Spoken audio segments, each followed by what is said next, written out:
we're it. This is it. We started. Oh my gosh. Welcome all. Wow. Day 3, closing night of the amazing Diversity Hire Comedy Short Film Festival Extravaganza. So happy to see you all with us again tonight. We made some videos this week. A lot of us cramped. A lot of us did these yesterday to get them onto our site by midnight last night. It was a race to the finish, I will tell you that, based on your audience suggestions that came in this last week. So I hope you all enjoyed that. But we're also going to have a great conversation today with our dear friend of ours, Lorna Silva. She's an improviser, actor, writer, translator, director. Hablas mucho español, and teaches in Spanish and English, and is one of our amazing instructors from the Bob Curry NBC Universal Diversity Fellowship at Second City, where we all met. And she is developing her own one-woman show as well, all about women from history who might have been overlooked, near and dear to my heart. If you watched my sketch this last week, I feel her on this. We'd like to welcome and bring in tonight our amazing moderator, Lorna Silva.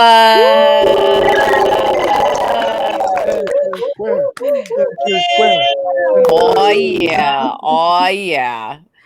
Hi, Welcome, Lorna. Hi. Well, first of all, thank you for inviting me. And like I told you backstage, and I'm going to say it again here on screen, I'm so proud of you. I am so proud of all of you for what you've done. I mean, you created something amazing with Bob Curry, but what you've done and taken what you did there, like you've gone to a whole other level. I got to say, you guys are producing so much content. I can't keep up. Okay. But I just wanted to take this moment to acknowledge you all because I think what you're doing is amazing.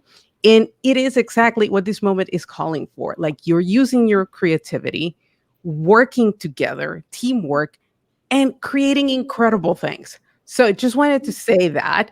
And let me segue now to the first, this is going to be more of a chat, but I do have some questions up my sleeve. Ooh, it's Q&A style. Yeah. So and by the way, I saw the fabulous Q&A with Martine. Love you, Martine. Miss ya. So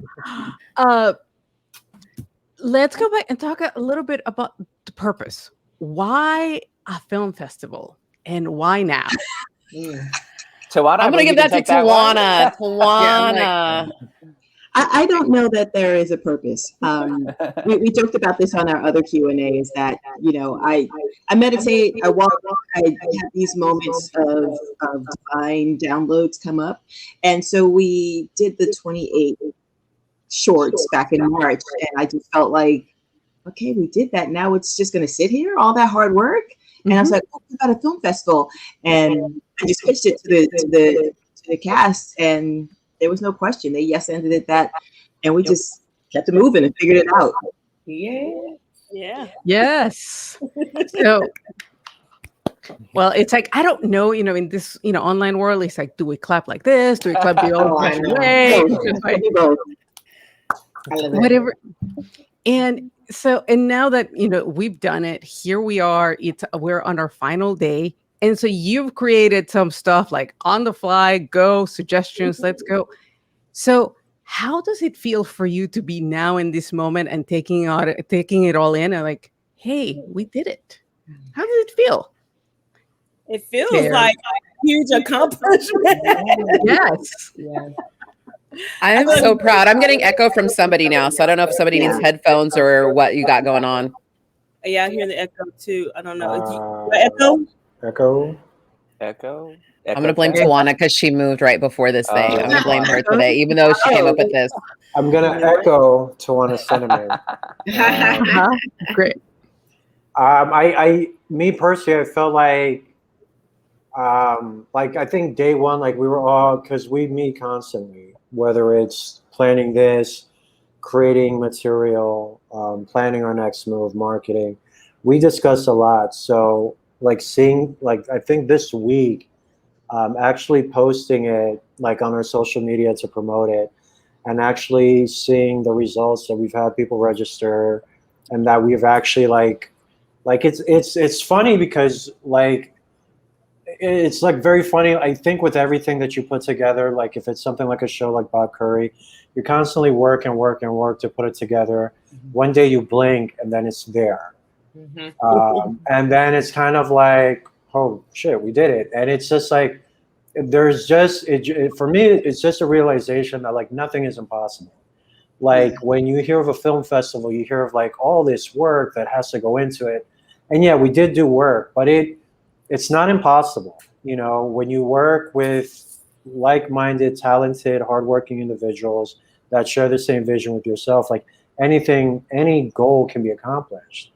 And the fact to say that, like, yeah, it's a virtual film festival, but so has every film festival like this past year been virtual. We have not done anything different than a lot of virtual film festivals or panels that we've done. Like, we've had our stuff able to view throughout the days as other festivals have. And we have panels that people can watch like other festivals have. So it's not impossible to do it. It's just the matter of doing it and just throwing caution to the wind and just do it. Like, it's as simple as that. It could be done. Yeah. And that's creative. Also, oh, sorry. Go ahead. Thank you, Mom, for the shout out. Thank you, Rosa's mom. As a group, I was going to say that we're completely amazing at working under the gun too. Like, you can just imagine how much can get accomplished within 24 hours with each individual person in our group. And it's mind-boggling to me. And I'm so thankful to be a part of it. I'm a huge fan. I can't wait to see what they drop and watch their shorts, you know? So I'm a fan of the group that I'm in, which is a wonderful experience as well. And I feel like we gave ourselves permission to kind of basically say, it was kind of like, it was at first was like, is it weird to just have a film festival with just all of our stuff? It's because you never, as artists, we're like, oh, should we promote ourselves like that? And we're like, no, we should. We have a lot of content, like Tawana said, we have a lot of great content, and why not? Because this is what the goal is, this is what the aim is. And that's what everybody's been saying, is like, if you can't find your spot in the industry yet, create your own spot in the industry. And I think that's what we did. And we upped our own game, we upped the ante.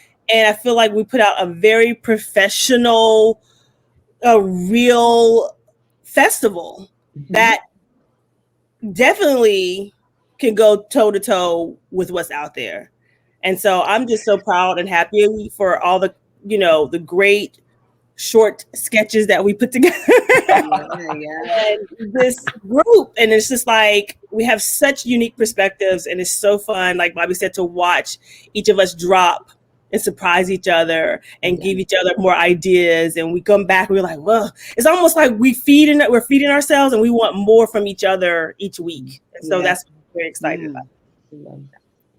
Yeah, we feel each other's fire. I feel that so much. Like, I'm just like, man, I was like, that was like the fun thing during March Madness too, as like each day you're like, oh, Oscar did that on Monday, man, I'm on Saturday. Oh, watch out, Oscar. Like, I got a few more days to like refine this. Like, I'm coming for you. Do you know what I mean? Though, like in the best possible way. I know we talked a little bit about that with Martin the other day, but like, to see everything last night, like I watched them all at midnight. Like, I was like, okay, just in an order. Like, I was like, okay, I'm sitting here like for the show, and just was like smiling, laughing, crying. I went through like all the emotions, just like so proud. I think I was one of the people too. I was like, we're gonna do what? I'm so busy. I was like, I remember even telling him, I was like, I don't know if I can help at all with this. I don't know what y'all are gonna do. And like Twana's like, don't worry, we got you. And it was just that thing of just like, I might cry right now thinking about that. Because I was just like, because I was just like so overwhelmed, because I have a lot of fire, like irons in the fire right now. And I was just like, okay, I just had gotten a promotion at work the same week. Like, there was a bunch of stuff that was all kind of there that I was like, it's all going to take extra amounts of my time right now. And I don't know if I'm going to be able to help very much. But the nice thing about this group is that I was still able to contribute in the ways that I needed to contribute when it was time. Do you know what I mean? Though, but I didn't feel like anything was going to get lost, because everyone on here knows how to, cross the T's, dot the I's. Like, we got a very good, beautiful type A group, and I am ever so grateful for feeling like the lazy one. And I appreciate it. Even coming in and still doing type A stuff. Like, do you know what I mean? Though, like, it's an honor to work with such talented people. And I used to work in PR and marketing for short films and for films in general, for independent films. I've gone to Sundance with the company I used to work with, and I've seen a lot of submissions, a lot of stuff. And to know that our stuff is eons better than so much stuff I have seen in my lifetime working in that profession as well, just makes me feel even like just over the moon. Just last night, I was just like, oh my God, I could watch this block, at Sundance and be so happy being like, I saw these amazing comedy shorts from this team, and just the quality. And like you said, the vast quantity now, I forget. I was like, oh yeah, we did this too. And oh yeah, we had, these one-offs that we did that I'm like, weren't even in part of this festival right now. So it's just, it's been a cool year. Yeah. And I want to add to that. Oh, sorry. Go ahead. No, go ahead. Yeah. Am I echoing? I think it was me. I fixed it. But I want to add to your point, though, Terry. This is a group of, I hate the term overachiever because I feel like that's kind of like a denigrating word to describe people, but we're super achievers. And, just independently on our own, we're out in the world operating at a high level of excellence. So then when we come into the group, naturally you would feel, oh, I'm not doing my part. And then you have that whatever ideas or kind of like guilt, low-key guilt around it. But it's not, because then we're like, okay, great. We can all pick up the slack.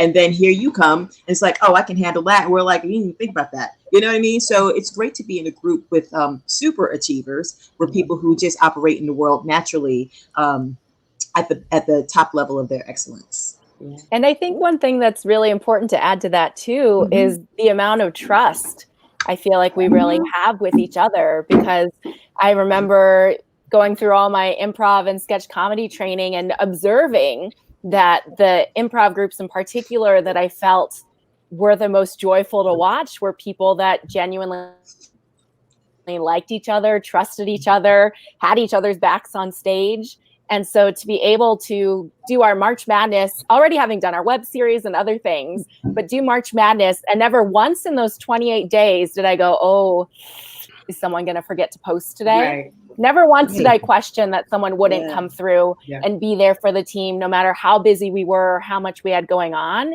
And I feel like that's such a beautiful thing that I really encourage anyone out there who's watching to find people that you trust and find people that you genuinely love to collaborate with, because it makes such a world of difference to have people that genuinely have my back and that I can have theirs as well.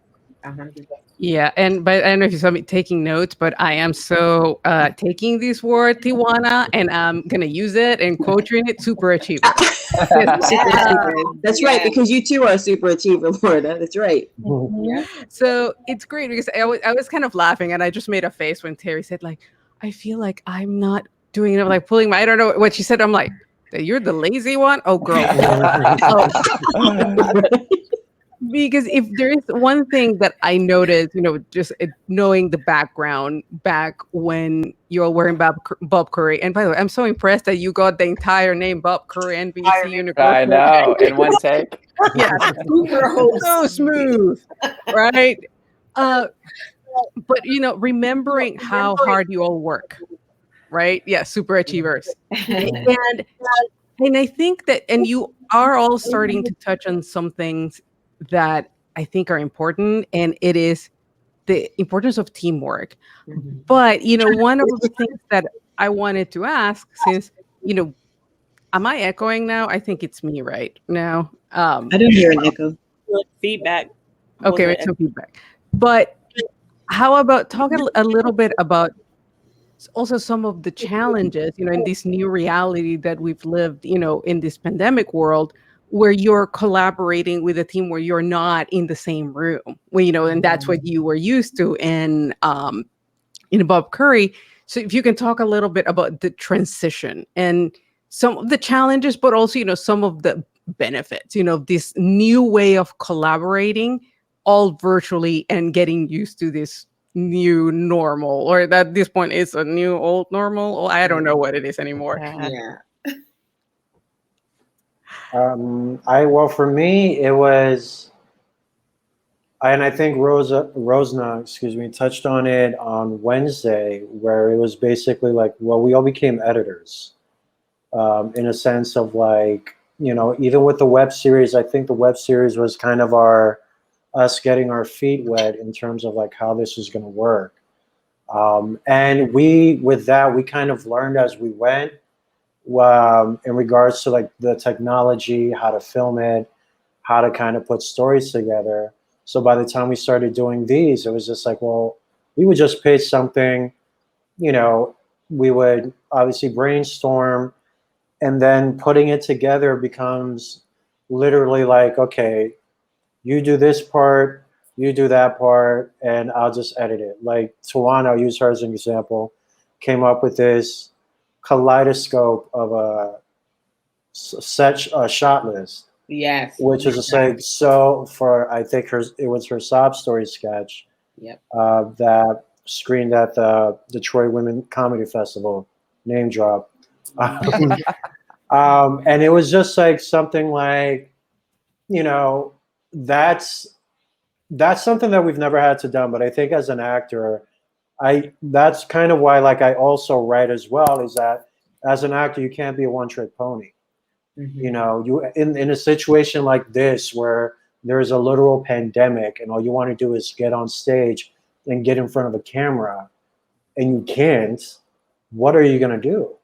So you kind of have to, as improvisers, improvise and kind of just like roll with the punches and figure that out. And I think we managed to do that. And I think that's why, even if we had like, I know when someone pitched like, yeah, what if for the third day we do like a new one based on suggestions? I'm like, do we want to do that? But it's just like, well, yeah, because we could do it. It's just a matter of just like time. And people were literally cramming. Like the chat was insane. People were like, this has to drop in like 2 hours. And it was done because we learned how to do it on the fly, you know, and that's like, you know, I think that's something that, again, with the sake and the benefit of teamwork, we kind of like helped each other. We learned from watching other people put their stuff together or creating a shot list or stuff like that. And it's just, yeah, it was, I mean, we just managed to do it. It's just, you have to have an ability to adapt, especially in those circumstances.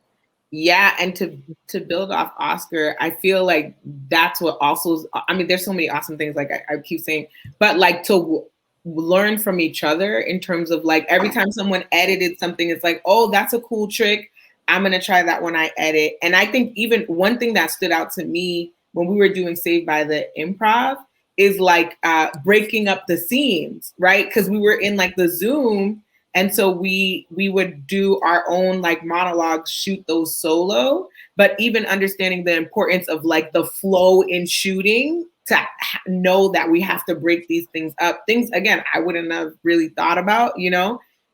So I think to be able to think through that stuff, but then watch all the amazing things everyone else is doing and saying like, oh, let's learn. And this is leveling us all up every time. I'm kind of like, exactly like what Oscar was saying about Tawana, like that sob story. I mean, that was like completely shot like individual. And I think that was the first one we have done completely individual. Am I wrong? Oh no, maybe a Blue Glass, but sketch, not right. I think, anyways, but that one was like a massive project. That was like 7 minutes, and it was all like Tawana gave us the shots. We put those, we did them, and then she made magic happen. I mean, to see it come out, I was like, wow, like, you know. So I do think to have to think creatively in this space and like how we can kind of push our limits, knowing like we're not going to be able to get together during this time and still make it work, was amazing to see. It's like being in a band, I just imagine, because I was talking to some people who are doing music together, you know, through this whole thing. Do you know what I mean? Though, and like they're like, okay, so-and-so laid down their saxophone, so-and-so laid down their part, you know, you lay down your track. And that's kind of what we all are doing, you know, as like we get together, talked about the song and the flow of it, and then we all lay down our tracks and gave them to Tawana to like mix for us for that particular sketch. And I think there's something really joyous in that, of like, because we had built that trust by that point too, knowing like what people can deliver. So she had cast the sketch kind of based on like natural notes of each person in the group. Do you know what I mean? So she was able to write for us, knowing our voices and what we could deliver, and just trusted us to give her stuff and takes that were going to work for her, you know, and that was going to make that sketch pop. And if anyone ever needs extra stuff, we'll, reach out, like, B, can you do this one more shot or add one more thing to finesse it? So it's nice to be able to do that and build something that we really enjoy. We just recently were part of the Dow Comedy Studio Festival as well, Laugh Riot Girl Festival. That was a couple weeks ago. And or was that a week? I can't remember now. It's like all running together 2 weeks ago, right? Anyway, but they were, it was because we're in this weird transition time of like being able to perform live in some places and still all that stuff. But we had already set our stuff up ready to go to be zoomed in for their Zoom. And so the nice part about that was not having to worry about the glitches of a Zoom trying to do an improv thing. We put together a nice amount of some of our other sketches that are not in our film festival that we strung together. We put a couple little bumpers here and there for it just for that festival. And I think that was the benefit of Zoom and technology, was being able to edit something that we knew was going to land, knew how the pieces were together. But when we put them all together, our 10-minute, 12-minute set, I was like, oh, this is a sketch comedy show. This really works. I was like, I didn't realize, I mean, in my mind, I'm like, we've been building a show. But I was like, no, we've really been building a show that, like, I was like, this is a pilot. Like, it's like a beginning of a pilot. It's just, that's the benefit of doing this video and actually getting that translation. So I think sometimes that is hard, depending on groups we've seen that have translated from stage to screen. I think sometimes there is that thing of like, they know how to write for themselves on stage and how to build that, but it's a different beast doing shots, doing reactions, and getting that heightening on TV. And I'm just really happy we've gotten that practice, because I think ultimately I would love to be on a show. That's my goal.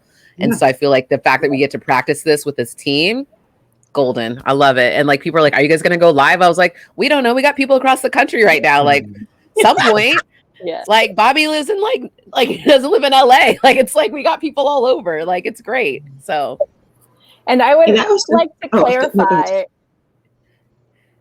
Quickly, I'd like to clarify that Terry is by no means a slacker of our group, because she edited our whole thing for Laugh Girl Riot. So I feel like it's just the thing that we all bring very different skill sets, which are very complementary for each other. And depending on our schedules and what we're available for, we all kind of sometimes lift heavier parts of the show or parts of our sketches than others, but it's very much equally divided. Absolutely. And yes. And then you were going to say, Tawana? I was going to say the exact same thing, because I appreciate being lauded, of course, but every person in this group has an idea. And so what we'll do, we meet every Thursday, and it could show up in a text or an email or during our talks on Thursday, where somebody will pitch this idea. And then we'll workshop it a little bit, and we'll talk about, you know how improv is, like, well, how about this? Can I pitch that or whatever? And then whoever made that pitch, then they'll take all the information, they'll go back and they'll craft it, and then shoot us what they need. And then we film it, and then that person will edit it. So it's pretty much just like, I don't know, maybe Saturday Night Live. Well, maybe not, because whoever pitches something, they're going to be in charge of writing it, casting it, and then directing it in a way by telling us what they want, and then editing it. So everybody has been able to do that. And as we're talking about Laugh Girl Riot, I always invert it. But as we're talking about that, because initially we were going to do it live through Zoom, and we were going back and forth, and then finally we just realized we have so much. Why don't we just put these pieces together? And it was a little bit of everybody's pieces that we have done over the year that we were able to just put it together. And then, just like you said, Terry, it's a variety show or a sketch comedy show, which it didn't occur to me until you just said that now. But yeah, we've been doing kind of like a Flip Wilson or Black Lady sketch comedy, like any show that's doing that, that's what we've been doing without knowing it. One thing that I wanted to say, which is probably one of the most absolute highlights for me, is, let's say it's a sketch that I pitch, and I'm asking Rosa and Tawana and Tresh or everybody for all these stupid, crazy reactions. And then I just get like 10 or 12 reactions, and I'm crying because I'm laughing so hard. And it's my job to pick one out of these amazing reactions.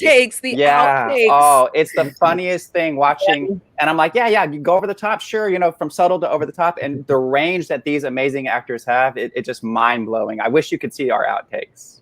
Yeah. I think that's a sign that we need to see the outtakes, because that sounds like a nice little, kind of post-festival project, and since two of you have already brought it up. I'm just going to say, I was going to save this for the end, but I'm just going to ask it now because why not? So, because I've heard you, like, you already have like a mini pilot. You're talking about a sketch show. So let's pretend, if I was the genie that could grant you the wishes and you could have what you want out of this, out of diversity hire comedy, what would you want out of this? You want like your own sketch show on tour on Broadway? What would be that big dream that you could, it's available to you? What is that? I think it's individual for each of us, actually. We have okay. Yeah. So I would love to hear that, but also I would also like to hear, like, if you see that there could be some collective vision coming together. But I love that, Bobby, of taking it one at a time on that. Yeah, I would definitely love to see a sketch show with a cast that's us, if not us, like, all right, three season order at Netflix, production banner. But in all seriousness, it's like, and I think we touched on this the other day. It's just like there have been so many other, it's one I mentioned, Black Lady Sketch Show, as like a perfect example of just like, SNL, which I love. It's a great show, but I feel like it's held to a certain standard as if it's the only sketch show. And it's not. There have been so many other sketch shows that have come before it and during it, and there will be more that come after it. But you really don't see one that, with the exception of maybe In Living Color and Black Lady Sketch Show currently, that is just like all, BIPOC performers and actors and writers and stuff like that. And that's something that I would like to see. And I don't see why it can't be us. We're already doing it.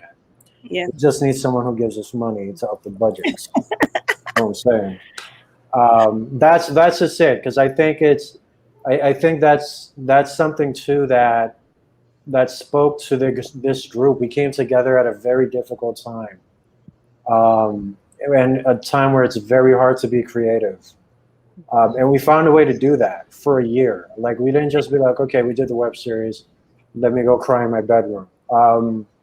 No, we kept going because there was a need for it, and it kind of like, it fueled us and we fueled each other.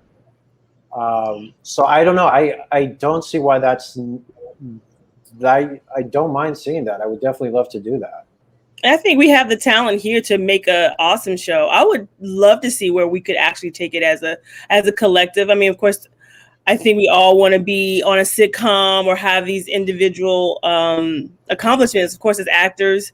But, as out of package deals, you can get individual deals. But we're so creative and we have such good content that I can see us, like you said, Oscar, on, unfortunately, Astrology Club. They didn't make it. Yeah. But, Astrology Club, like, these streamers or networks are always looking for new comedy content, and I think we have strong enough something strong that we could present if we wanted to. And I would like to see where we could possibly go with this as we continue to just continue to put out content as a group, individual content as well. But it would be nice to see where we possibly could take this, because, like you said, it's nothing like this on the streamers or TV right now, especially as diverse as we are. We're pretty much hitting like all the ethnic groups in this group, and being majority woman group as well. So it would be nice to see us in the world presenting our comedy, our talent, our skills and experience out in the world as a whole. Yeah, and to piggyback off Oscar and Trust, I feel like what's cool is, like, if we were to do this, because I would love it. I would love for us all to be collectively working on a show together. But I think what's cool too is if we had the opportunity, it's like you get to work with people you trust, who you can rely on, who you can really have real conversation with. And I'm like, any show that I've like I love New Girl, and I've gone down the rabbit hole of all the behind the scene conversations, and they talk about the improvised scenes, and I'm like, it's cool because they were actually like a cast that connected, and they were able to create things that like the writers didn't even write. Like there were scenes in there that they were just riffing that made it on TV, you know? And I feel like working with a group like this that we can trust, I'm like, it'd be cool because we'd be able to create content like that. We'd be able to have moments like that where we just be like, that's cool. Like, I'm going to do this and they all have my back, you know? So I would personally love that. I'm HBO, Netflix, Amazon, whoever wants to take us, you know, we're here. We got a website. We already got a show. We just need a set to actually be in the same room. Exactly. And someone to pay for the COVID tests. It's in the That's all contract. we need. She's going to read all the contracts. Yeah, Tawana's going to read all the contracts. Yeah. No, we will hire a lawyer. Yeah. You were a lawyer, Tawana. I thought you were. She's such an advocate. No. I think that's something else I just would love to, like, just as an advocate for artists. What's been really cool is, like, I think this is a big reason why Tawana wanted us to do this as well, because it was like part of her brainchild, like, that brought us together. Is just really being advocates for artists. You know what I mean? Though I'm like learning how to advocate for ourselves as artists. I think has been something that's been really empowering over this time too. It's given me, I think, and all of us, I think, at least for me, I'll speak for myself, more power to say yes and no to certain types of projects that my agents might approach me with at this point too, just because I know what I can bring to the table, and like realizing that and waking up to that. That really hit me home on our Q&A the other day, Tawana. You were just talking about that, realizing like, oh, I thought I wasn't valuable in a certain way, just the way I had been trained or what was available to me at that point in time. And realizing as the things have kind of busted open over this last year, and realizing that these institutions are not as sacred as they may have once seemed to be in my mind, knowing that we can bust open the gates and make our own space. And so having the energy, the team, and everything that's been fueling that fire to make that happen. Again, I'm just really, really grateful for that. But I think the sky's the limit. Like, we can really build that out because we know how to advocate for ourselves in a space. And again, building off Terry, I think what's also, yes, Mom, manifest. I think what's also cool to that point is that, like, even when we're unsure as a group, like I for sure will have questions. I'm like, oh, I don't know, this might feel weird. And then the group to just confirm, like, yeah, no, that something's wrong with that. You know what I mean? To have a space where we can send a message to a group of people we trust to be like, is this weird or is this normal? Has been amazing. So yeah. So Bobby, you wanted to say something? Yeah, I was going to say, well, first of all, to answer your original question, I think we would kill in anything: sketch show, series, pilot, film, feature film. I think we would kill. Broadway. But one thing, Broadway, sure. I did want to bring up is sometimes we have our backs. And so, like, I remember I'm like, oh, hey guys, my agent wants me to read for Chinese guy number 2. And I returned, I was like, no, fuck that. I was like, you're right, fuck that. I'm not going to do it. Like, we have serious talks about things that we can only talk to each other about, that people don't even understand, like what it feels like to be brought in for Chinese guy number 2. Like, what that means to me and how we feel about that. And we can talk about it together. And that's something that I wanted to bring up too, because I love having that space that we've created for each other to talk about things that we can't talk to other people about. Yes, and thank you for bringing that up, Bobby, because that was one point that I wanted to ask you, and I also echoing something that Tress had mentioned. I keep pointing, like she can see that I'm pointing at her, and it is the fact that you're such a diverse group, and there's something that I love, and I remember each of you through your process bringing your authenticity, bringing your background, your world of knowledge that only you have because of the families you grew up in, the communities that you grew up in, and all of you coming together. And honestly, I think that's something that we need more of, where it's more integrated casts, multiracial integrated casts. That's something that's really necessary in this world. And and I wanted to hear more about, and I'm so glad that you brought that up, Bobby, about what it was like, to be able to be with a group, especially in the world that we're living right now, in this last year, that, where our voices are needed and need to come together. And, that maybe here in this group, you might be the only one representing, your particular, the very particular ethnicity, that you're bringing, or the heritage that you're bringing, but how it is for you to come together and be able to work through that together in this. If anybody else would care to add about that. Well, I feel like, Lorna, I have seen that you are an incredible gardener. And so you definitely helped cultivate us through the Bob Curry program, which was so generous and wonderful of you. And I feel like that is the thing that I think is really important, is that you help to create a space for us to tell our stories, and a safe space and an honest space and a supportive space. And I think, as we've noticed that, yay, thank you, Faye, and thank you, Dora. We love the comments, so please keep them coming. So I think it's really important that we continue to have these conversations, because one of the things that I've learned by being in this group is how ignorant I am about certain cultures, of that I have some ideas about them, but if it's not my heritage, if it's not what I was raised in, I can't assume that someone's experience is based on stereotypes or generalizations, or even what Hollywood often puts out as truth. Because I think we need to really continue to move towards more authenticity, more story sharing, in a way that doesn't make assumptions, but rather allows us to learn from each other. And to remember that even if our experiences are different, the human experience is still vast enough, and the need for connection is a survival need, right? It's been scientifically proven that humans need to connect. So I feel like, as we've seen cycles through politics, through #MeToo, through Black Lives Matter, through Stop Asian Hate, there's been this really, really powerful movement of, let's get back to empathy.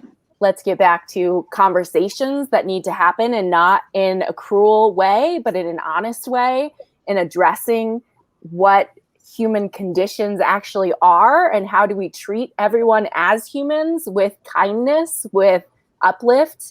And I feel like being in a group like this, where I am learning so much and being encouraged to be powerful and truthful in my authenticity, is a gift I didn't even know that I needed, but has been exactly what I've received.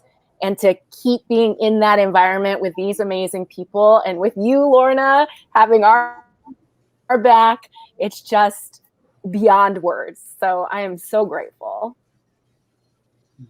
Yeah, ditto. I want to piggyback off of what Josephine said.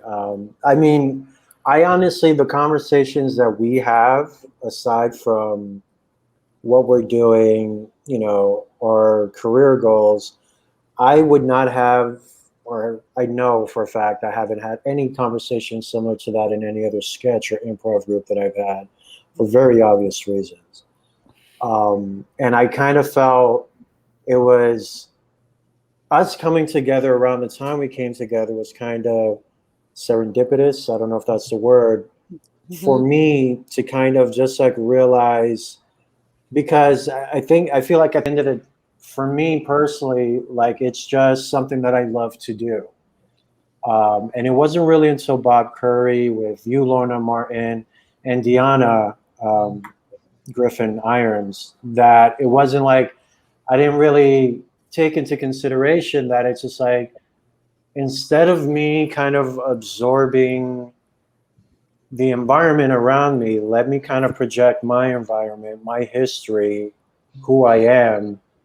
Let me project that into my work, and, alongside some of my fellow performers. And that, with that knowledge, with what's been going on this past year or two, and getting together with Diversity Higher Comedy, it's been eye-opening as a performer. and as a human being, because there are things where it's just like, Tawana touched on it the other day, where there are times where you don't feel valued, but then you realize the value, you always had it. You just never knew you had it. And it's not until we talk and we have like these conversations where it's kind of like you feel stronger. And, if I were, and that's the thing. It's kind of like I tell my wife, shout out to Dora. What's up, Dora? Like, if there's anything about a silver lining with this pandemic the past year and a half, is that people have kind of woken up to like the BS that has surrounded us. And if we weren't locked inside our homes, forced to kind of look at ourselves and see what's going on, we would remain distracted. We would be going out. We would be doing this. We would be doing that. We wouldn't have a chance to look internally. And I feel like that's what I've done as a performer, as a man, as a human being. And just like being able to kind of like, talk about some of this stuff that we spoke about is, it's important. I think you need to do that, especially if you're doing something as much as kind of out there as art, and out there by the fact that you're putting yourself out there. You're bearing your soul for the world to see. So you should be able to bear your soul to the people you're creating something with. Yeah. I feel like I went on a rant, so I'm just going to stop. Yeah, I loved it, but that's what we love. We Yes. wait for those, Oscar. That's like some of the best parts of like the philosophy portions that we get need to drink into. water. Yeah, you're doing great. I This is like what- one of these, like, I was like, oh my God, he's really talking. It's 'cause he's quiet on you. You're like, is he there? And then he'll like say something, and it's like 2 sentences. No, but I love it when he goes like on goes in and goes deep though. That's like what I wait for. And this is like the beauty of the group, is having those conversations about that. And I love that you're talking about it's integrated artist. That phrase just kept going on in my mind as you were talking about it. An integrated group, but integrated artistry between your authentic self and bringing yourself to every project that you do. And there's something about integrating yourself into your work that we really, I think, got to cultivate with Bob Curry. That's something I definitely know Deanna really encouraged, and you, Lorna, and Martine, and everybody from the team. And really having that space to do that with this group was so safe, and then to be able to continue that on has just been a gift. And to celebrate each and every, to celebrate everybody. Because we did the Asian with AAPI month, Haitian was it Haitian Flag Month or Haitian Heritage Month? Yeah, Heritage Month, and then Black History Month. It's like we make it a point to touch on and celebrate each of our heritages and our backgrounds, and we can do everything in a funny way, and we can and have fun with it, and showcase and highlight each other. So that's always been a delight as well. Yeah, I love that, Tress. I think that's our gift, right? We're authentic. We're supporting and showing love, but we also have funny to it. We can add a little funny on there. Because I also think it's cool. Like culturally, we're a very diverse group, right? But I think also like individually, like the things we're interested in are very diverse too, right? Yeah. Like Terry, horror podcast, I support you. I'm just scared. But like, and a trunk of costumes. Who knew?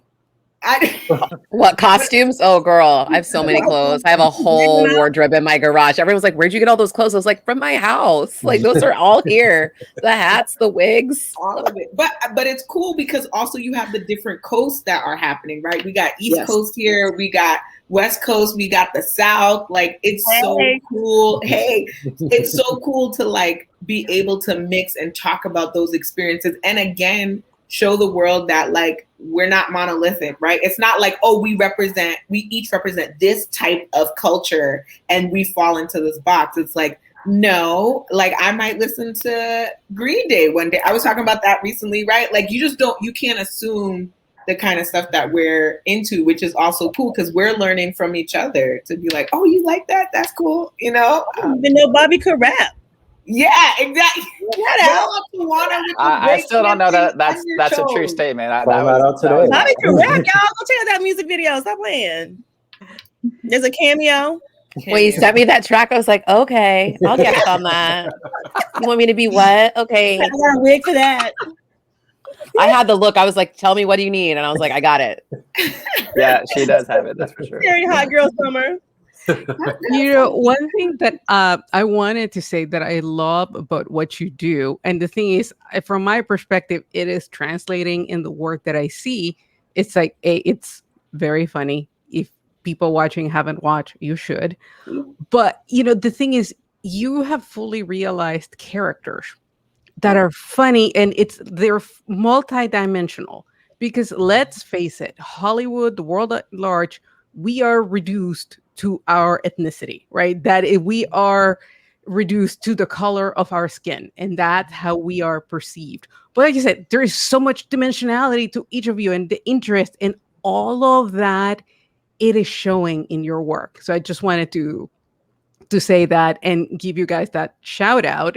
And I would also say to anybody watching, one of the biggest values that I see out of this, if you get nothing out of this, is like you need to surround yourself with people that you trust, that have your back, to start creating something together. That is clearly, where kind of the creative process is going. Because one thing that I wanted to mention, I think I may go on a little rant, guys, like FYI. Yeah.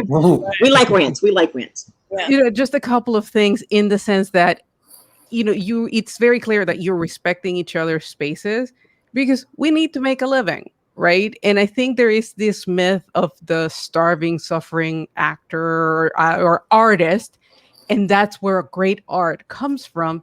And, no, that's a big myth. That's a big fallacy. It's very clear. So what I'm seeing here is that you can create great art with a group that you all pull your weight.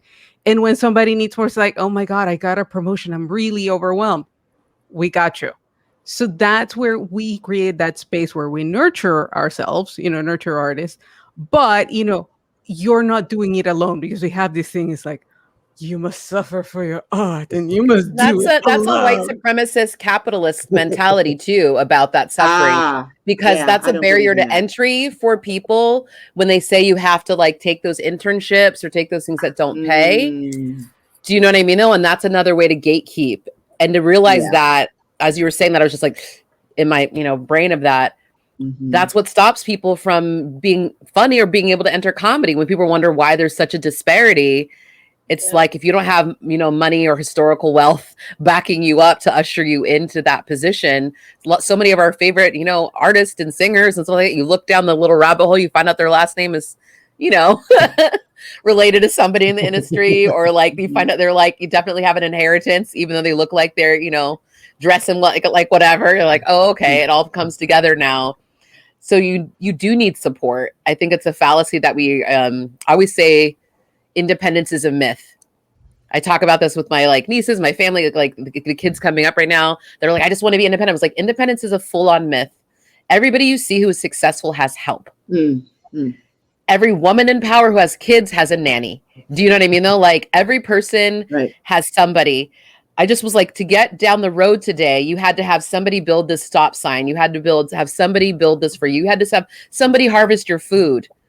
Everything that you touch, this desk, somebody made this for me. I did not make this desk. Do you know what I mean? I did not make this microphone. Everything around us has been built by someone else. So when people say I did it myself, it's bullshit. You've never done anything by yourself. Independence is a myth. The fact that you always will need a group or somebody to support you and help you is true. So reach out for help when you need it. I think it's very one of those things of don't have to be codependent about it. That's another thing, that's a whole another conversation. But people need to acknowledge that independence is fake. It's a complete myth. Well said. And I think that's just to tag on to that. I think it's also why it's so important. The kids that I work with, the adults that I work with, when I coach them, when I help them, I really encourage self-care, because so much, as Terry was saying, is this idea of workaholism, which is often, put on people who do build the country, who do the grunt work. And so being a person of color, I think it is important to break those generational trauma bonds, the generational poverty bonds, and really know that work is meant to sustain, but there is a work-life balance. And I feel like actors are often taught that you need to be able to audition at any moment, however many pages for whatever project. Like, if you want this, you better say that yes, and you better be ready for whatever they ask.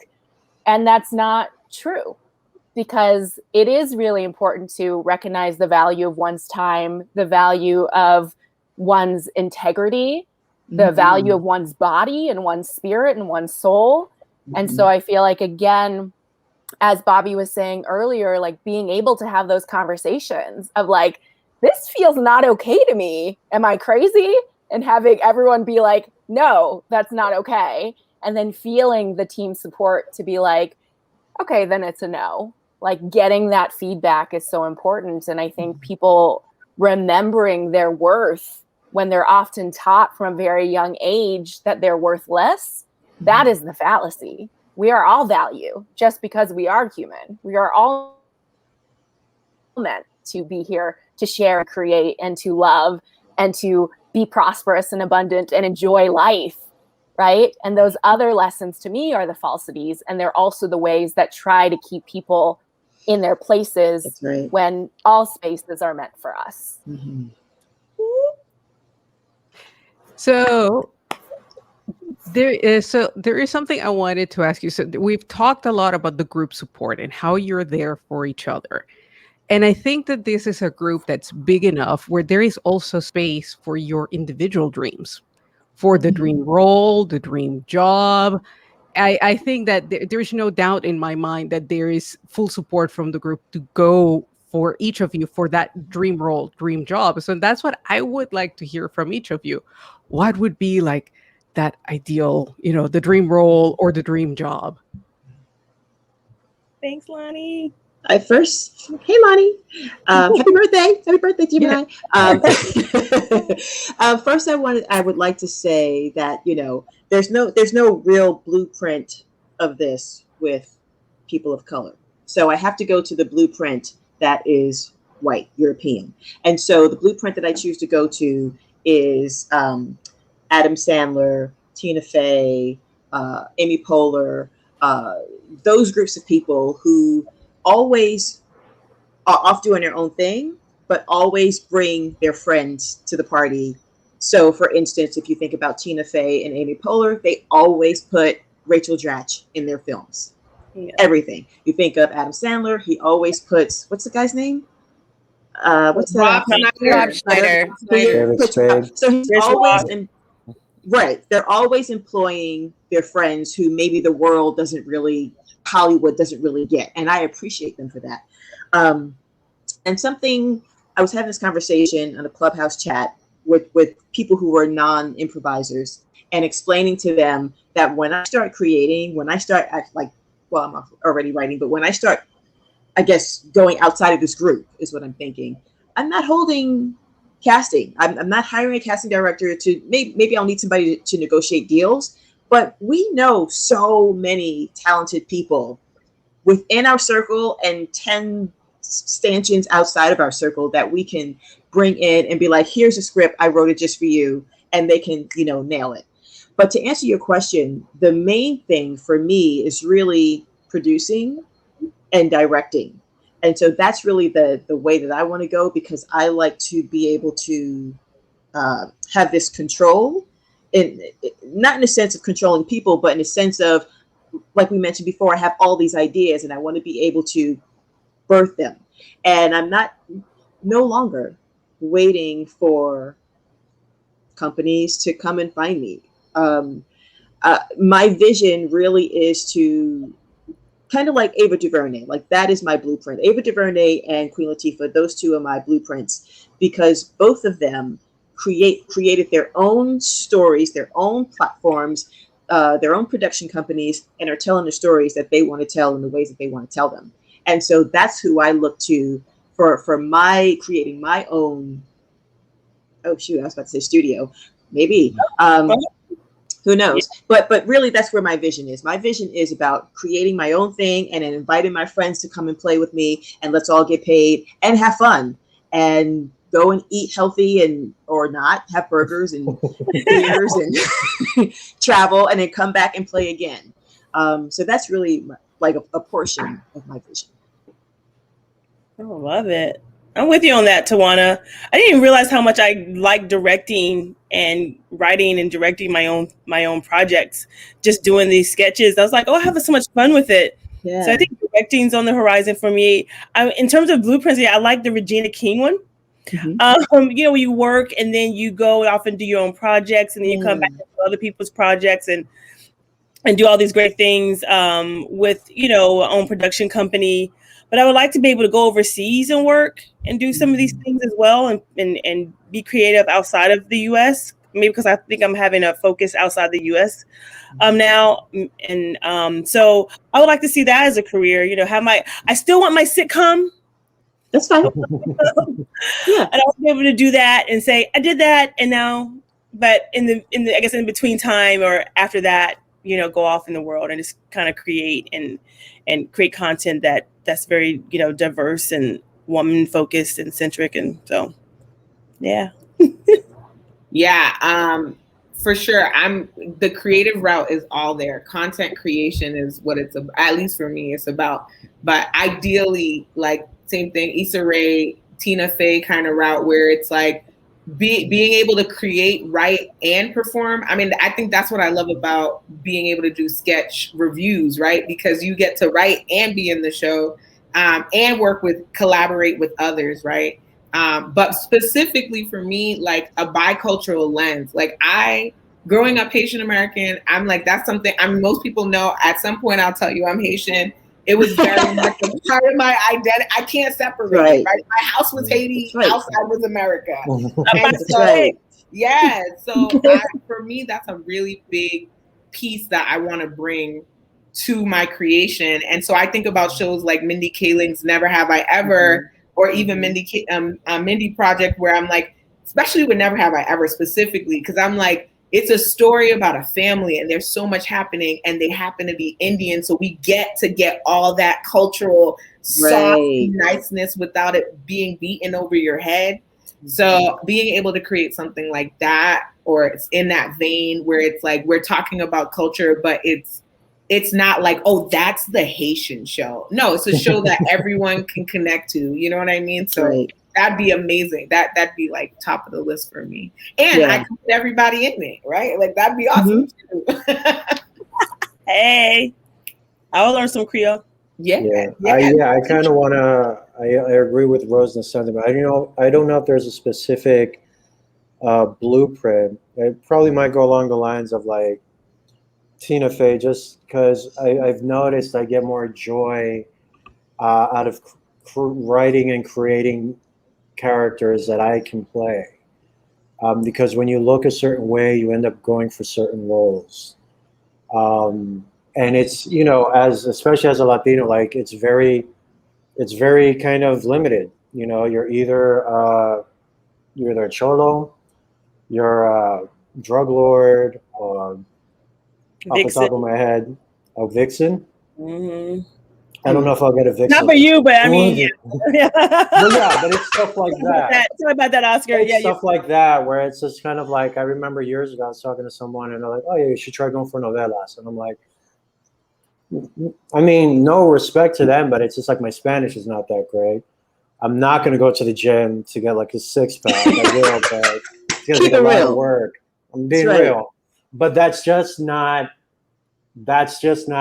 I could play that character, but we've seen that character so many times, and I grew up like idolizing guys like Bill Murray, where you're just like, you're kind of like your everyday smartass. And I don't know if I'm good or half as good as Bill Murray, but you don't see a lot of Latinos that are just like, oh, he's just a guy. It's like same like with a software engineer, perhaps. Yeah, a software engineer. Like going back to Rose's example, just like it's a family show. They just happen to be Haitian. and it's just like there are a lot of great shows like, One Day at a Time, Antified, Vida, that, capture just a part of the Latino experience. But like, as like the drama surrounding In the Heights will show you, that Latinos cannot be like defined by one word or one skin tone or one area. Like I'm Dominican and Colombian. So when I would go to Colombia, I would use a word that my Dominican mother would use. And my father's friend would look at me like, what the hell are you saying? I do not understand that word. I argue with my Mexican wife about the word for underwear because it's completely different. It's completely different. And hopefully, like, I just hope like the work that I create can show people, to help open people's eyes. It's like, oh yeah, there's like, it's huge. It's huge. We can't be limited to like this handful of nationalities or characters that you think like there's so many stories to tell. So hopefully, I don't know what medium, film, television, or stage, but I just hope whatever work I create kind of adds to what's already going on and helps get that across. And Oscar, can you just state for the record, what is the Spanish word for underwear? Well, great question. Glad that you asked that. I grew up calling it pantaloncillos. My wife will tell you it's chonis, but it's pantaloncillos to me. It could be pantalones. It depends on where you're from. Okay. I don't know if there is an official word. I think that could be a long debate. I would say the official word would be ropa interior. Yeah, there you go. Calzones. And calzones applies for both men and female, male and female. Exclamation point. Yes. So, but I don't want this to get too off. I could get off track, but I won't. But I would love to hear still from Josephine, Bobby, Terry about this. Sure, I can go. When I was growing up, there was no one like me. I saw no representation on stage, on screen, anywhere. So that's really sad in and of itself. But then if there was any representation, it was very emasculated or made fun of or just ridiculous, stereotypical, over the top terribleness. So part of my goal, part of my reason for being in this world and in this industry is to be somebody that people can see, oh, he's kind of representative of me. He's like, oh, is it possible for an Asian man to be a lead? Is it possible for him to be kind of sexy, kind of, like not like cowering and bowing down to everybody as a servant? Right. Like, is that possible? And hell yeah, it's possible. And I just, it's almost hard, Lorna, to even talk about this because it's going to make me emotional just thinking about how there's nothing. Growing up, there was nothing. Like literally, oh, maybe, have you seen, what was the movie? Have you seen Joy Luck Club? You have Joy Luck Club, it's like, wow, thanks. So yeah, I would just love to be a positive change. And it looks like it is starting to change a little bit. Like, maybe Asians are like 1% now instead of 0%. Right. So that's an individual goal. I mean, I love this group. I want to do stuff with this group. I love them dearly. But individually, that is one thing that I'm looking out for. So yeah. Absolutely. Yeah. Bobby for leading man. Hello. I vote for it. He's got the body and the hair for it. Yeah. It's summertime. For those that haven't watched his sketch yet, check it out. He's definitely the leading man. I love it. I love this group. I want to continue creating obviously more stuff with y'all, but I also am in development of like a couple of talk shows because that's my jam. I love to host. I like to make that kind of stuff happen. So working on it, like it's just, meetings and dreams. So trying to make that happen. So, looking out for a talk show for hopefully by the end of the year, this next year. So the Terry Gamble Show. In her sleep. She could do that. I love it. Been training for it literally my entire life. I went to Chicago to see Oprah once. I got pulled up out of the audience, sat on her couch, like talked to the producer. Yeah, no, it was amazing. And they were like, "Do you have a vision board?" I was like, "Mm-hmm." They're like, "You're from LA, great. Thanks for visiting." It was amazing. And Terry, it's just love it. It has. It's been a lifetime. So I'm just really excited I feel like it all the stuff we get from improv and, you know, working with people and all of that, the comedy portion, but also just like it all comes together really beautifully for something like that. And I also get to champion other people while doing a show and interviewing people and uplifting people and getting to help choose that and support people that way. Is a dream, you know, getting to anoint the next generation of artists. That's everything I want. So and you're not blonde and blue-eyed and a size 3. What? So we need to see you. What? Yeah, opened up a spot. Conan, I met him back in the day too when I was at UCLA. It was lovely. We gave him a comedy award. I've been running with these people for years. I've been waiting. I used to go to his show. I've been to all their shows. Like I'm just ready. Like once I saw Amber Ruffin have her show, I was like, oh, it's happening. The floodgates are opening. So I'm just like ready to join the party and feel more ready than I've ever been. And like I said, getting to work with y'all has just only fueled that even more. So yes, go Bruins. I saw that. Was that Dora? Yeah, I am also a Bruin. Yes, that's correct. We gave him an award at UCLA. It was amazing. And got to meet a lot of comedy legends then and some other wonderful movers and shakers. So I'm ready to make it happen. Go Bruins. Go Bruins. And now, Josephine. Well, I want to win at least one EGOT, obviously. I just want, not just because of the awards, but because I love performing and I want to do it all, and I want to be recognized for doing it all. So I will take that. But for me, I really feel like, yes, I love working with this group. I'm excited as we all continue to grow and see what our next steps are.